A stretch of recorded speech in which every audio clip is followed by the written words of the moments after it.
नाज़रीन अस्सलाम वालेकुम। आज 3 बड़ी अहम खबरों पर बात करेंगे। पहली बात तो ये है कि अरब मीडिया की एक रिपोर्ट के मुताबिक मज़ाकरात का सिलसिला तो जारी है और कोई जो लग रहा है कि जंग हो रही है वो नहीं होगी और मज़ाकरात में पाकिस्तान की अहमियत में इजाफा हो रहा है। वो खबर क्या है और पाकिस्तान का फ़ॉरेन ऑफिस इस मामले में क्यों चुप है, इस पर बात करेंगे। दूसरी बात, बड़े ही इम्पॉर्टेंट कमेंट्स दिए हैं आज chief justice Peshawar high court ने और उनका नाम है अतीक शाह साहब और उन्होंने आज बड़ी खुलकर बात की है। एक मुकदमे की समाअत के दौरान उन्होंने कुछ कमेंट्स दिए हैं, वो कमेंट्स क्या हैं उस पर हम बात करेंगे। और तीसरा, पाकिस्तान की अक़वाम मुत्तहिदा में मंदूब हैं साइमा सलीम और उन्होंने आज भारतीय दहशतगर्दी का पर्दा चाक कर दिया, भारतीय इल्ज़ामात को पाँव की नोक पर रखा और दुनिया को बताया कि भारत किस किस्म की दहशतगर्दाना रियासत बन चुकी है। इस पर हम बात करेंगे।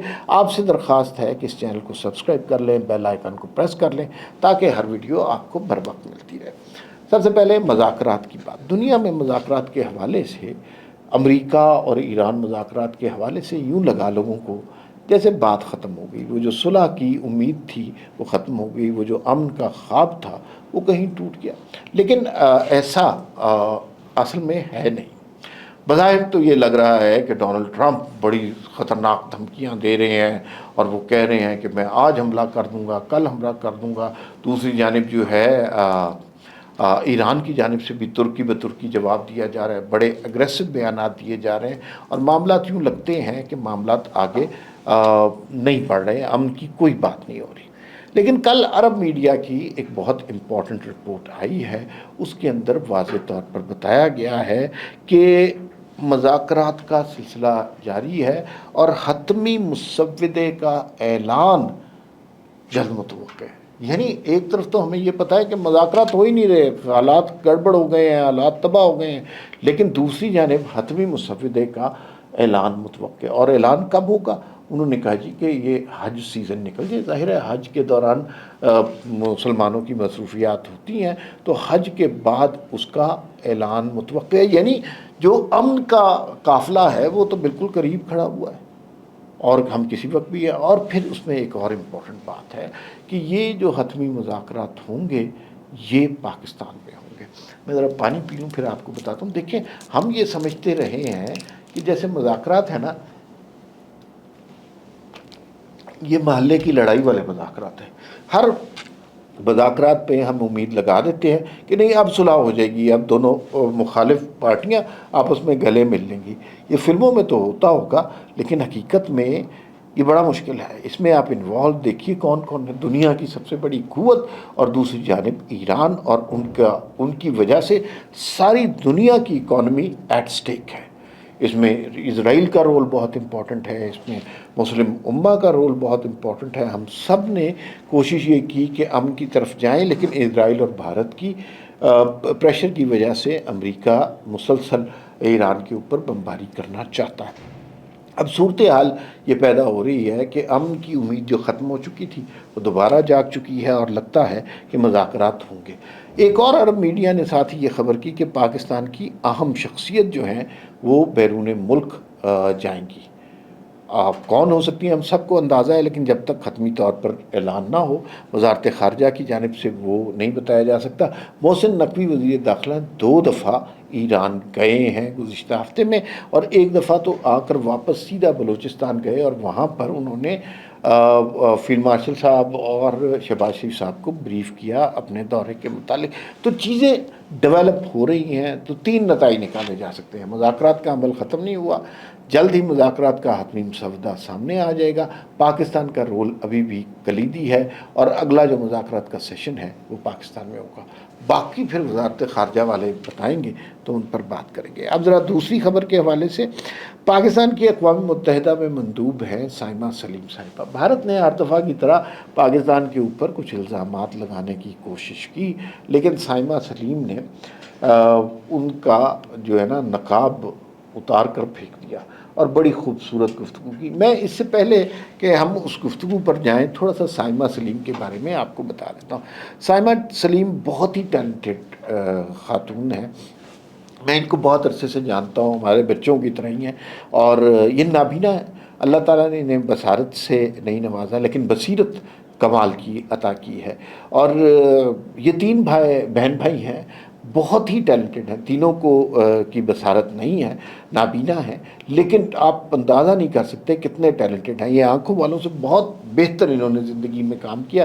سائمہ سلیم کو آپ جانتے ہیں، وہ جو ہیں بہترین اقوام متحدہ میں مندوب ہیں، دنیا میں پاکستان کا مقدمہ بڑی طاقت کے ساتھ، بڑی شدت کے ساتھ لڑتی ہیں۔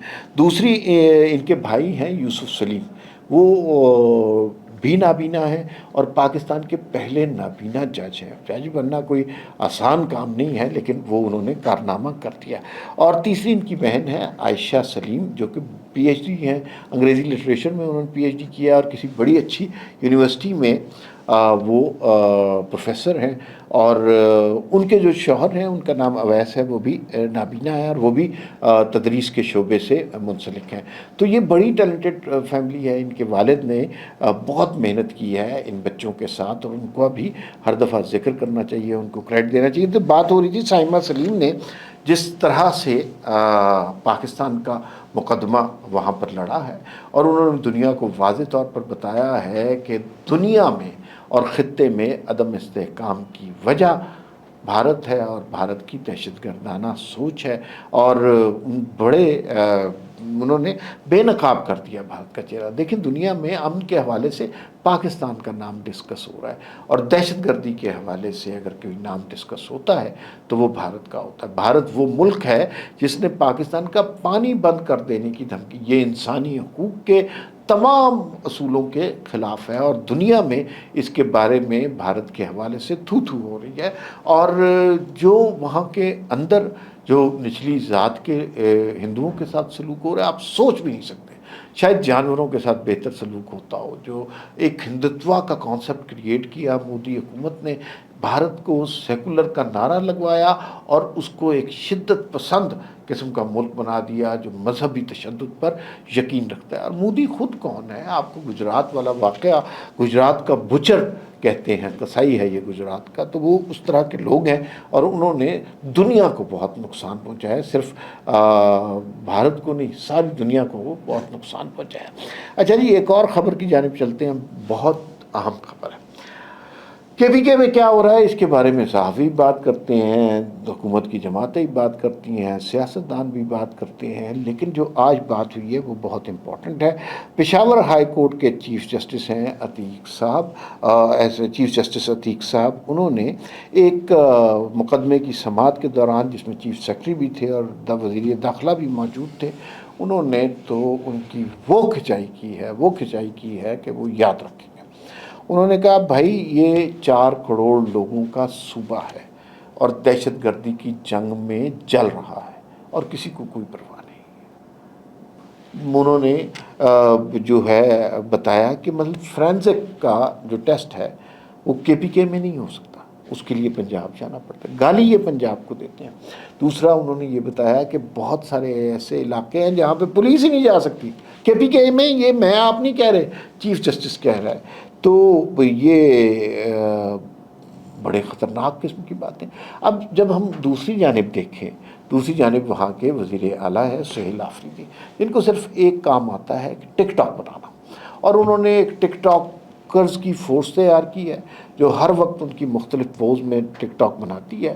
وہاں شعور کے نام پر ایک صوبے میں جہالت کو بیچا گیا ہے، اور اس جہالت نے لوگوں کو بہت زیادہ نقصان پہنچایا ہے۔ نہ وہاں پہ سڑک بنی، نہ تعلیم کی صورتحال بہتر ہوئی، نہ صحت کی صورتحال بہتر ہوئی، نہ لوگوں کو روزگار ملا، لوگ فرسٹریٹڈ ہیں، اور یہ ٹک ٹاکس کے ذریعے حکومت چلانا شروع کر رہے ہیں۔ دہشت گردی جیسی افرید کا مقابلہ ٹک ٹاک سے نہیں بھائی کیا جا سکتا، اس کے لیے بہت محنت کرنی پڑتی ہے۔ اس کے لیے صرف سیکیورٹی فورسز تو آپریشن کر سکتی ہیں، لیکن ایک قومی بیانیہ بھی بنانا پڑتا ہے، لوگوں کو اکٹھے لے کر چلنا پڑتا ہے، لوگوں کو مطمئن کرتا ہے۔ اب جو بے روزگار نوجوان ہیں وہ دہشت گردوں کے چنگل میں آتے ہیں، پھنس جاتے ہیں، تو ان کے لیے ترقی کی راہیں کھولنی ہیں، قومی بیانیہ کریٹ کرنا ہے، کچھ بھی نہیں ہے۔